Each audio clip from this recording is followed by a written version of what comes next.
So hi, my name is Lady, and today I will be talking to you about Hispanic mental health. So I spent the last few days trying to research and find accurate information and statistics and resources to put into this presentation to just educate a little bit more about mental health within the Hispanic community and talk about the stigmas and connotations behind mental health.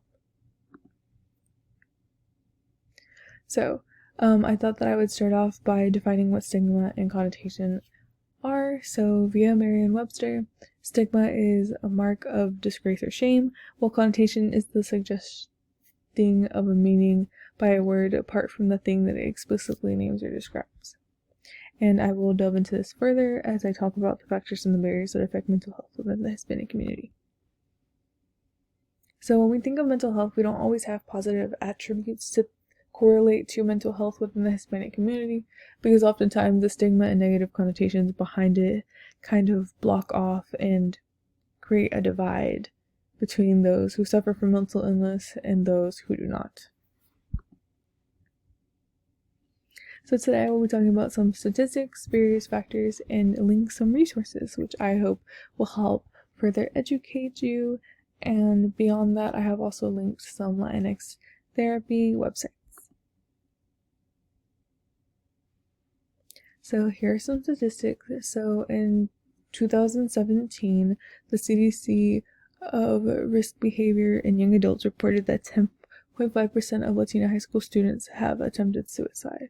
And I personally found that really shocking because I knew how bad mental health within Hispanic communities was, but I didn't know it was this bad. And this was only added to by a fact by the American Psychiatric Association that in high school in 2015, 18.9 had seriously considered attempting suicide, 15.7 had made a plan, 11.3 had attempted, and 4.1 had made a suicide attempt that resulted in an injury. The American Health Association found that from a 10-year time span, serious mental illness rose from 4% to 6.4% in Latinx Hispanics from 18 to 25, and from 2.2 to 3.9 in people 26 to 49. And I just kind of found that really astonishing because as we find more, I'm surprised because of how much we have learned and researched thus far about mental health. So I thought that maybe it would have lowered, but it could have also been because more people were actually starting to report their mental illness rather than when they would hide it more before. I also found that 18% of Latinx Hispanics people in the US do not have health insurance, and this actually plays a factor in why people do not seek treatment. In 2018, 56.8% from the ages of 18 to 25 did not seek treatment, and it was 39.6% for adults 26 to 49. And that one didn't surprise me as much just because it can be a very taboo thing within our community. So to help put it into perspective, I found this infographic that I personally found very shocking. A lot of these facts were things that I didn't know. They were just things that I didn't really think about within numbers. So 18.3% of the US population is estimated to be Hispanic or Latino. Of those, over 16% have reported a mental illness in the past year. That is over 10 million people, which is more than the number of people who live in New York City. And I just truly found that shocking because when you put that into perspective, that is 10 million people suffering from mental illnesses, and those are only the ones who have reported it.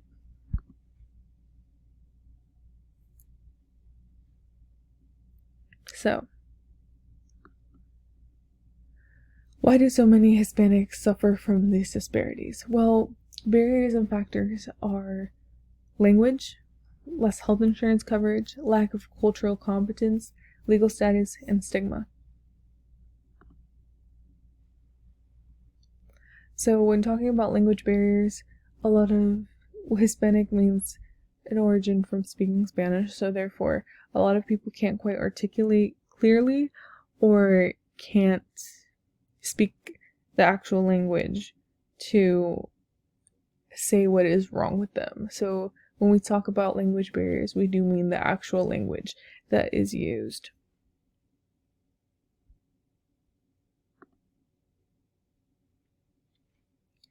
So when bringing up that statistic about the percentage of Hispanics that do not have health insurance, when you combine language barriers with being uninsured, it just creates fewer options for treatment, and that is why a lot of people choose not to be treated, because a lot of them can't afford it.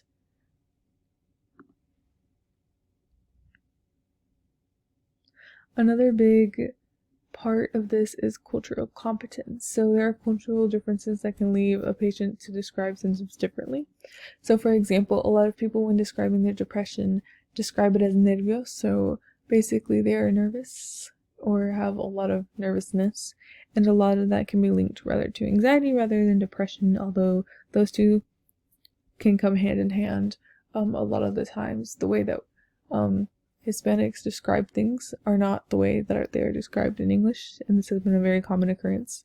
And it doesn't only pertain to mental health, but when it in regards to mental health, it can be a barrier. Another big part of this is that people turn to their faith rather than doctors, because they sometimes have trouble with authority figures because of the countries that they came on, or just because they don't want to be separated from their families, which I will talk a little bit more about in the next slide. So there are just a lot of cultural differences, and I think those are very important to keep in mind when treating a patient of a different cultural background. So when I was talking about fear of separation, I was talking about legal status. So a lot of Hispanics can be undocumented, and so therefore they believe that if they seek treatment, they will ask for their personal information and thus lead to deportation for them, and that it's just separation from their family. And a lot of them cannot afford that, so they just do not seek treatment and just live with their mental illness. And that is another factor that plays a big role in that. And beyond that, a lot of Hispanics, first generation born here, have parents who are undocumented, and they often live in a state of anxiety, wondering if tomorrow is the day that their parents will be deported, or if they do this and their parents need like a social security, like are they allowed to do that? And there's just a lot of things that go on behind legal statuses. Another big one is stigma. And so I have put down a few phrases that have been used to describe mental health within the Hispanic community. A big one is la ropa sucia se lava en la casa, en locos. So locos is referring to crazy. It is the word for crazy. And people suffering from mental health are often viewed as crazy within the Hispanic community because they don't believe that it's something that physiologically happens to you. They believe that it's more of something that you create in your head and therefore choose to suffer through. Lava la ropa sucia, se lava en la casa, is referring to not airing out your dirty laundry, is a very rough translation for it. And so it refers to Hispanic families like to keep family matters within the family, and so they don't really like outsiders to know what is going on or if there is problems within the family, so they view mental illness as a problem and therefore do not want others to know about it, which in turn creates a lot of internalization of not only emotions but trauma and so on and so forth.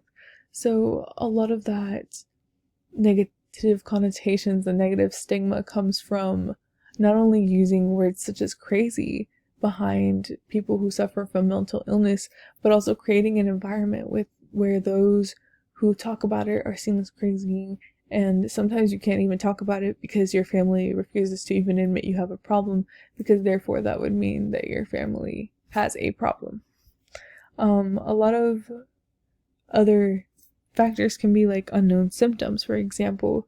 So loss of appetite, constant sleeping, insomnia, so on and so forth. There are so many symptoms, and sometimes they're just mistaken for laziness, honestly. A lot of the times when those who are suffering from mental illness just can't really find the strength to take care of themselves, they are labeled as lazy, and therefore don't really seek to find treatment because they just think they are that because they don't really know what's going on. So, what can we do? So, a big factor in this is removing the language barrier. So, in having interpreters and having Spanish speakers within primary care offices and so on and so forth, we're helping to break down the language barrier and helping to articulate exactly what people need help with whenever they come to visit doctors and so on and so forth. And this ties in with the second one because a lot of Hispanics go to their primary care physicians for everything. And so they are the first line of treatment when it comes to mental illnesses, and most of the Hispanics who sought treatment sought their primary care physicians first.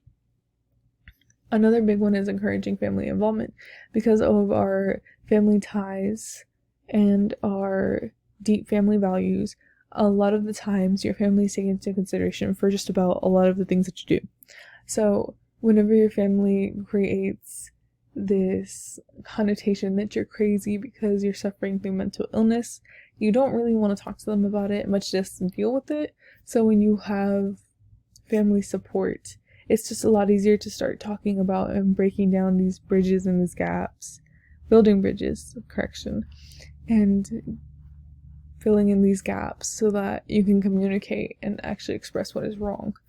Another big one is offering sensitive, culturally competent treatment. And it is very important because a lot of those that seek treatment can be very hard because it is not something that's normalized within the Hispanic community. So when someone comes to you for treatment, it is very important that you are sensitive to their cultural differences because you might believe in something and they might believe in something else. So for example, their faith in God, as I believe that I mentioned before, a lot of people turn to God within the Hispanic community to help solve their issues rather than doctors. And whether or not that is correct, I truly just want people to get better whichever way they choose to, as long as it is not self-deprecating. But it's important to respect their beliefs because they can be very sensitive to them.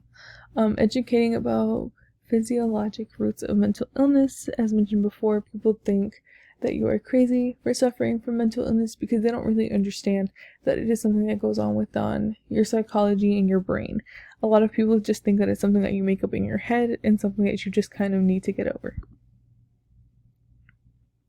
So some suggested material is what I mentioned before, The Kids Are Not Alright, The Mental Health Crisis Affecting Latina Teens by Vice. And I believe that this is very important if you want to learn more about the subject because it is a very raw video, and trigger warning, it does talk about attempted suicide and self-harm.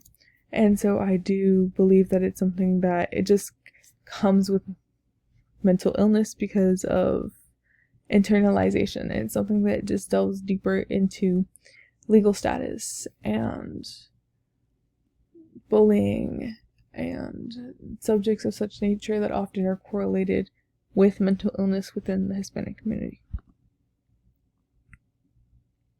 So I have added some numbers that you can call whether you need to talk to someone or not, and then the bottom one is the suicide hotline.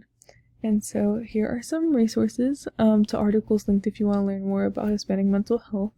And over here are some Latin therapy and self-help websites that I thought would be very beneficial.